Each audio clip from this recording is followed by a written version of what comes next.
இது கடைசி சுற்று. இந்த மறுபடியும் சொல்றேன், இந்த களமும் காலமும் நமது கையிலே, நமக்காக காத்திருக்கிறது களம். உள்ளாட்சி தேர்தல் இருக்குது, 29 நாடாளுமன்ற தேர்தல் இருக்குது, 31 தேர்தல் இருக்கிறது.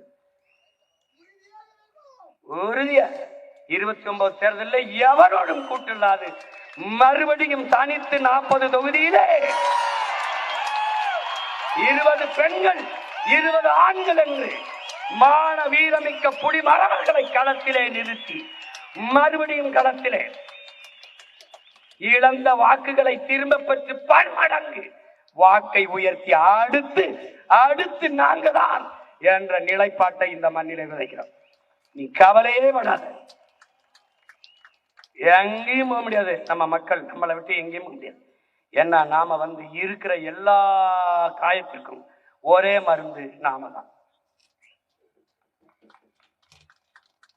எளிதில் வென்றவனின் இதயம் மலரினும் மெல்லிதாக இருக்கும்.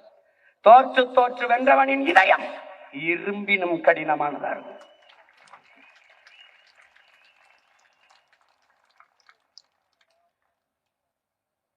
அதனால அவங்க என்ன செய்யறதுன்னு யோசிச்சு முடிவெடுக்கிறதுக்குள்ள 5 வருஷம் ஓடிடும்.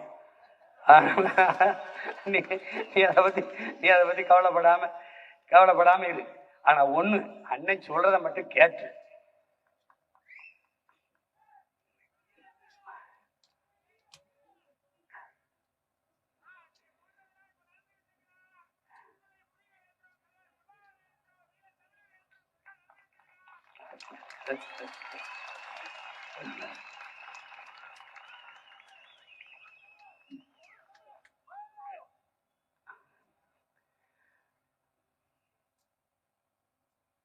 தலைவர் நமக்கு கற்பித்ததுதான். சுபாஷ் சொல்றான்ல, உன்னை ஒருவனாலும் தோற்கடிக்க முடியாது, உன் நம்பிக்கையில் நீ தோற்கிற வரைங்கிறான். தலைவர் நமக்கு சொல்றாரு, நல்லவர்கள் கூட தோற்றதாக வரலாற்றில் செய்தி உண்டு, நம்பிக்கை கொண்டவர்கள் தோற்றதாக வரலாற்றில் செய்தி இல்லை. நம்பிக்கையோடு இருங்கள், நம்பிக்கையோடு இருங்கள். வெற்றி மிக அருகில் இருக்கிறது. இப்போ வெற்றி நம்மை தேடி ஓடி வந்து கொண்டிருக்கிறது. நம்பிக்கையோடு இருங்கள், வெற்றி நம்மை தேடி ஓடி வந்து கொண்டிருக்கிறது. நாம் பேசினோம், வெற்றி தரவில்லை, இனி பேச மாட்டோம், வெல்வோம். தருவோம். பேசி